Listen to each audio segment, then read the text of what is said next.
Hey there, and welcome to That's Audacious, where we share entrepreneurial stories from amazing leaders to inspire and motivate you to be bold, brave, and audacious. I'm your host, Lauren Clement, the brand navigator, here to share stories that will make you say, well, that's audacious.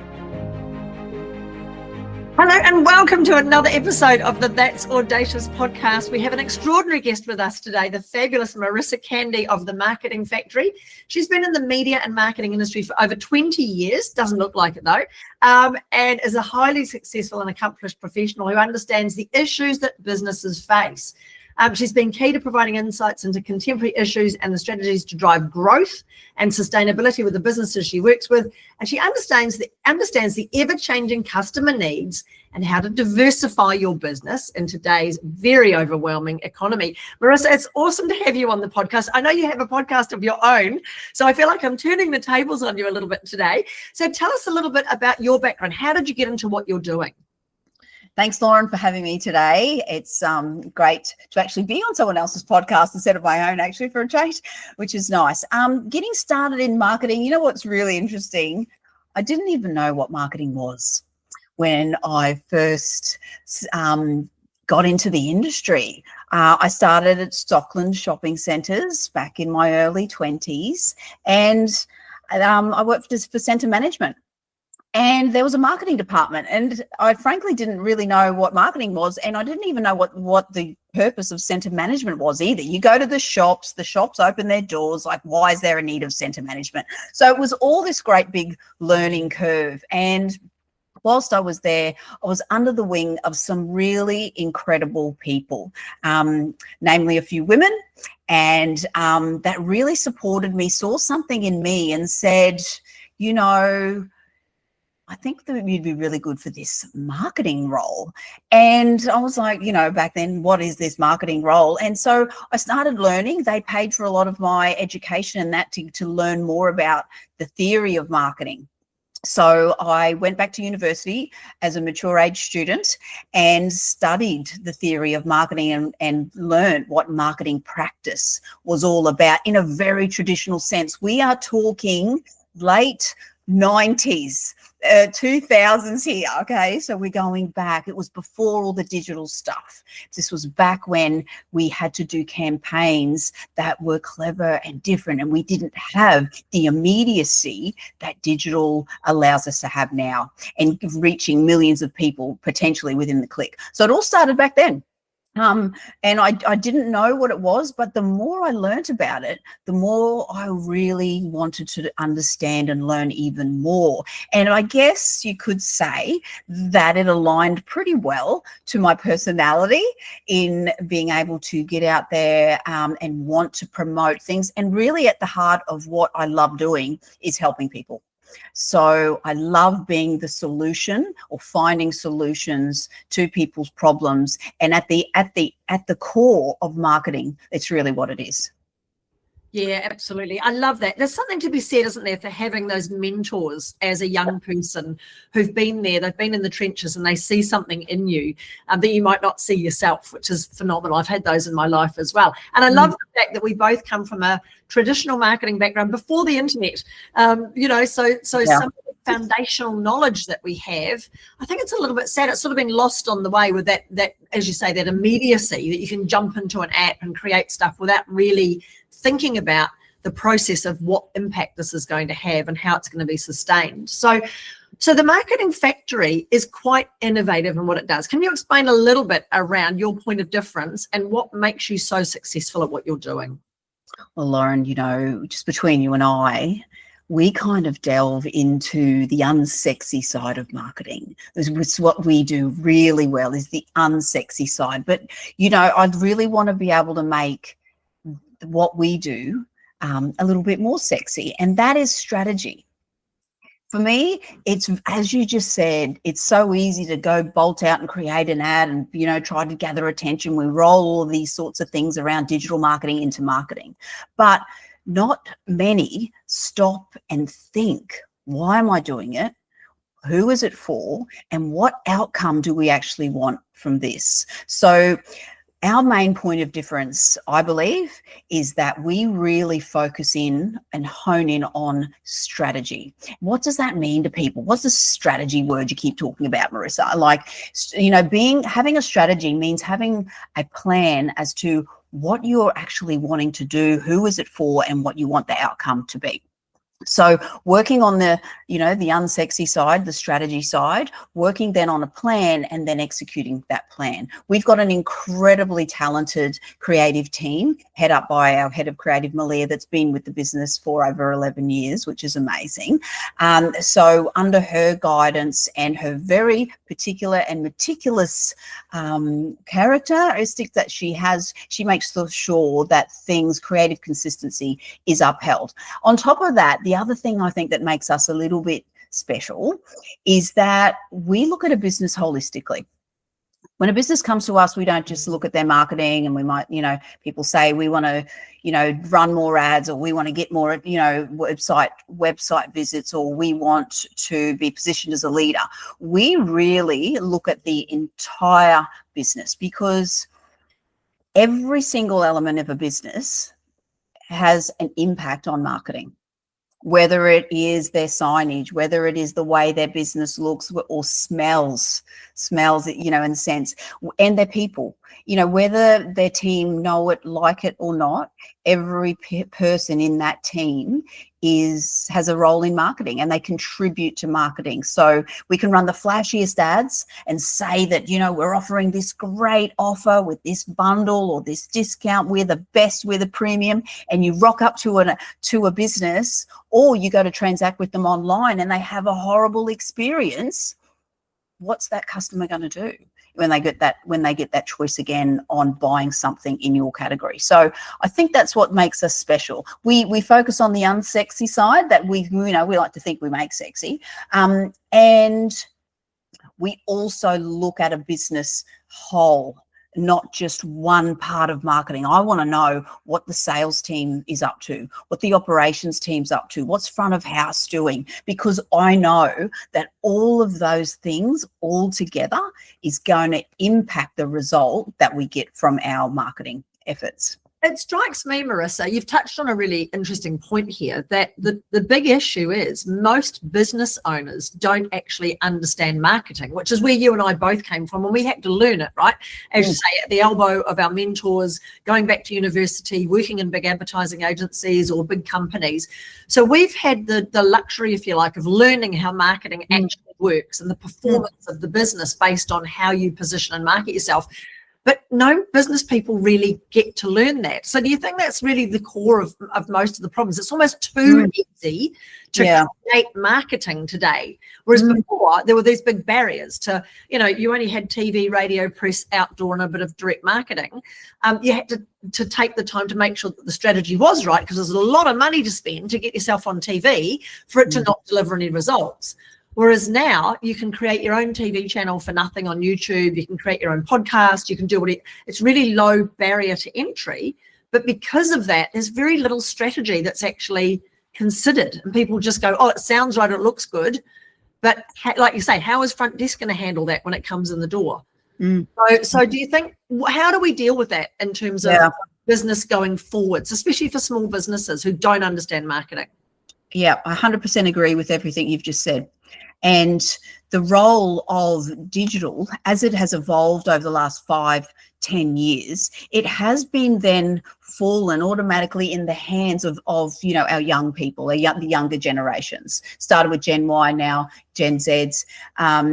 So it's falling into their hands. They aren't necessarily trained in these roles that they've been gifted by business owners, because the business owner doesn't actually understand what marketing is. Perfect example is that we recently started working with an incredible new client, and they said, oh, yes, we have someone that looks after our marketing in the team. And then when I actually meet them and ask them what do they do, you find out that they're actually a graphic designer and don't do anything in marketing. And so business owners don't actually know how to distinguish the difference, because now there are so many different areas of marketing that you can specialize in. There has been an elevation of people in roles, in my opinion, that are these, you know, the younger generation. I say that I'm a Gen Xer myself. I kind of say, making myself sound like a dinosaur here. So, but, you know, the younger generation that were good at being active on social media. And so then they were like, oh, you're doing a really good job on social media. You know how to work that Facebook thing. Would you put together some posts for us on, you know, on our business page and do a bit of that? And off they go and they do it. And it might look great, but again, it's not attached to any kind of strategic outcome. So we have, I believe, in Australia alone and globally, that there is probably, I don't want to say millions, but I'm going to say millions because it's exciting. Millions of people in marketing roles that are underskilled for the actual role that they're undertaking. But don't worry, because we're going to come up with a solution, Lauren, because again, like I said, I like to help people. So we're actually going to be developing a solution so that we can help bring up that standard, bring up that level of knowledge and awareness of marketing, because it's what we're passionate about. It's my giving back now as being, I guess, a mentor to many, a lecturer at uni. I know where the bottlenecks are and the unawareness of business owners. So we will be launching 2026. Get ready for the Rebel Marketing Club, where at a low-cost monthly entry, you can join me for a monthly lesson and a Q&A every month for a very minimal cost. So stay tuned to that. So that's one way we're impacting that. The other way, I guess, you know, we have governing organisations, but there's no critical, even minimum standard that you have to meet for being a marketer. I'm a certified practicing marketer myself, a CPM, similar to what accountants have. But in accounting, it's kind of like you must have these minimums before you get the job. But in marketing, we're not there yet. We've come a long way in marketing. I've gone from the girl who colours in things and blows up balloons to being a more respected role where it's actually you look towards, instead of, you know, I think, you know, 20 years ago, marketing was seen as, oh, we've got to take this amount of money off the bottom line and put it in there. Now businesses and smart ones are looking at that. What do we have? How much can we invest? Because we know for every dollar that we tip in to marketing, we're going to get a whatever $11 or more return for every dollar we put in. The smart ones are doing that, and they're the ones that's winning and scaling and increasing their turnover consistently. And that's the secret, isn't it? I mean, in reality, the issue is if you don't have someone who really understands how marketing works doing your work for you, you don't know what the results are. You don't know where the results are coming from. And all of a sudden something works and no one knows how, and no one knows what it was that worked. And it's just, that's the ROI. And we know this, ROI in marketing is getting harder and harder to create. Yeah. So I love the fact that we're talking about, hey, let's get back to basics and think about the purpose of the marketing itself and how your company is going to leverage the crap out of it. Yeah. Otherwise, you're just throwing money at the wall.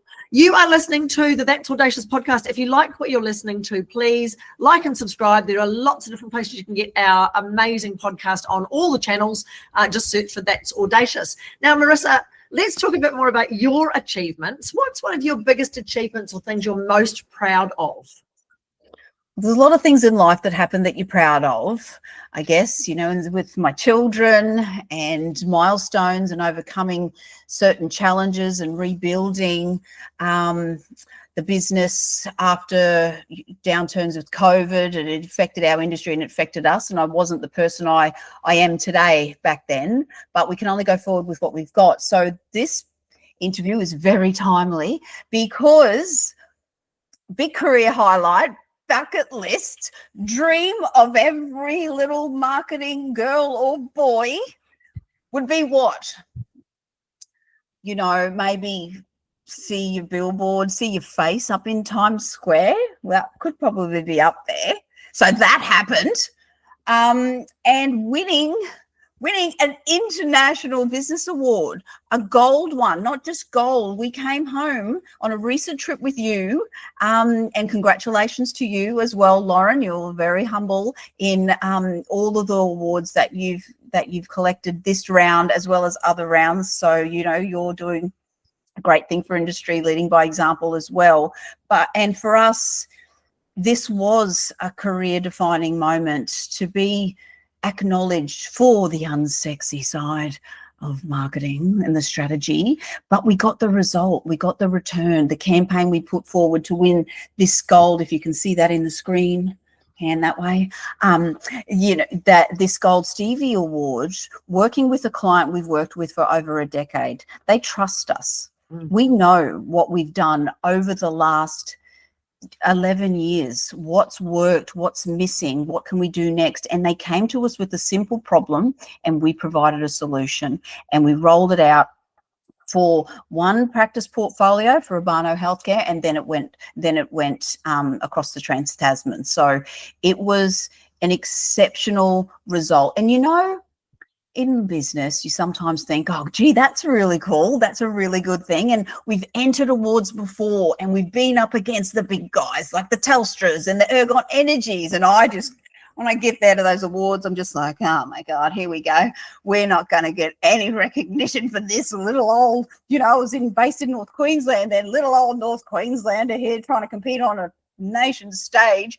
And we went to New York and we come home with a gold medal and, some other friends as well. Like, it was just incredible. And you helped us create that, Lauren. So, you on your mission to making people stop, it's very aligned with us, and to stand out, because we don't realize some incredible things that are being done by incredible people that are average, everyday humans. Oprah Winfrey is an average, everyday human. Like these people that we put on these pedestals just because they get more airtime than us, they are no different to us, and we can achieve, and you can achieve whatever it is that is your goal, your dream.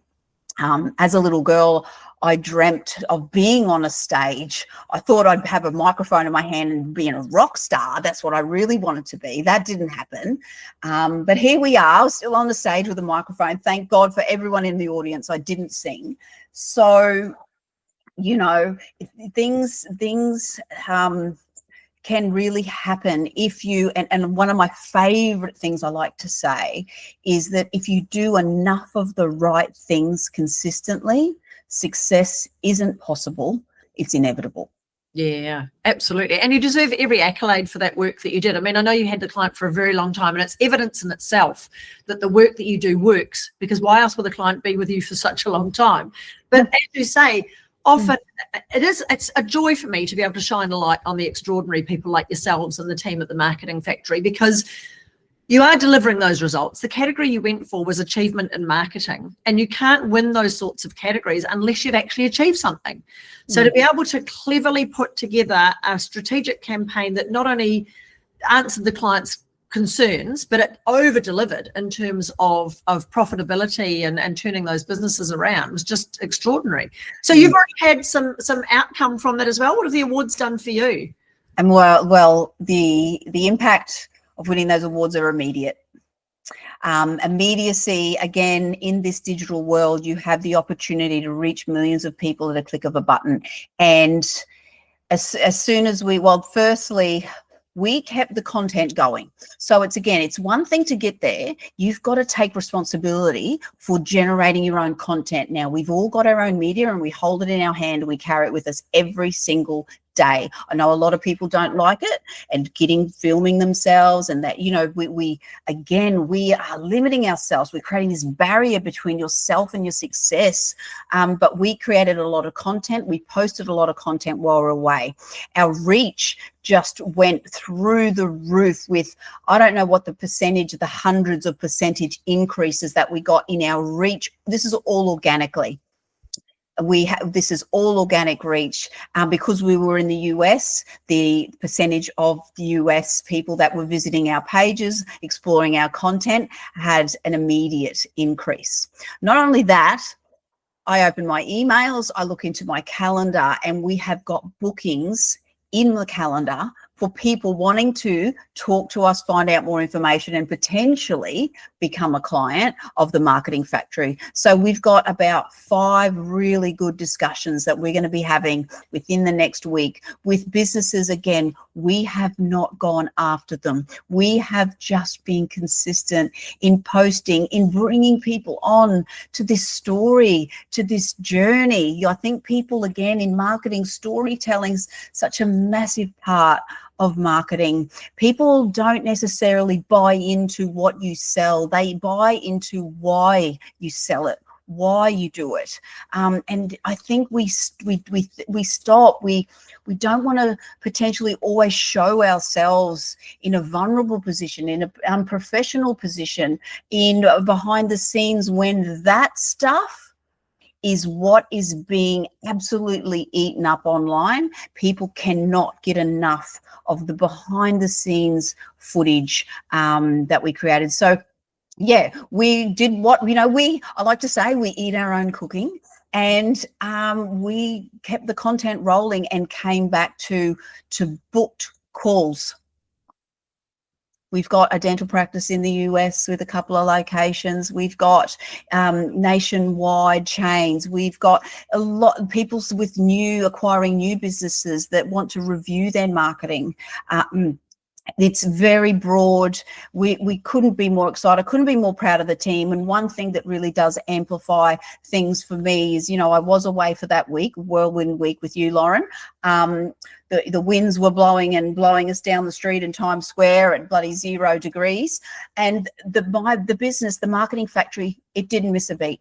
It kept growing. The results, when I've got back to the dashboards of the clients on what the team achieved. And so that's a really big kudos to the team, to the system, to the software, to the unsexy strategy that we have put in place to enable that to happen. Things didn't all fall apart just because I wasn't there. Yeah, brilliant. I love that. It's a secret to sustainability, isn't it, in business, is the ability to grow and keep managing without the added stress. Marissa, this has been a fabulous conversation. We could talk for hours, but I want to ask, and I know if you're listening to this podcast and you heard that Marissa has her own podcast, I encourage you, if you are in any way, shape or form involved in digital marketing, graphic design, marketing or promotion for your business, or you work in a company that's your role, go and listen to the Marketing Factory podcast, because she offers some incredible gems. They're very short episodes. They target really key issues and problems that people have with very, very clever and simple solutions. So jump onto that podcast. But I'd like to ask you, Marissa, if you could go back to any point in your life and give yourself some advice that maybe would help you for where you are today, what would that be? Great question. And, there's a few things. But if I had to name one, because we are on a time limit, Lauren, and we could talk forever, I don't want to steal Nike's tagline, but I'm going to kind of, and it is just do it. Whatever that thing is, just do it. I still struggle with that, just do it, because being, we are in branding, we are in marketing, we do strive for perfection, but perfection really is a big barrier to launch. And we don't get paid for what we know or the great ideas we have. We get paid for what we execute and we implement. So in business, it's the other thing. We are here to make money. We are here to support our lives, the people's lives we bring on board this journey, the clients that pay us well to do what we do. So at the end of the day, we need to, if I could say to myself back then, just do it earlier than what I did, who knows where we would be now. I wouldn't change anything though for the world. But if you're thinking about starting something, if you're thinking about maybe should I enter these awards, maybe should I talk to Lauren, stop overthinking and just do it.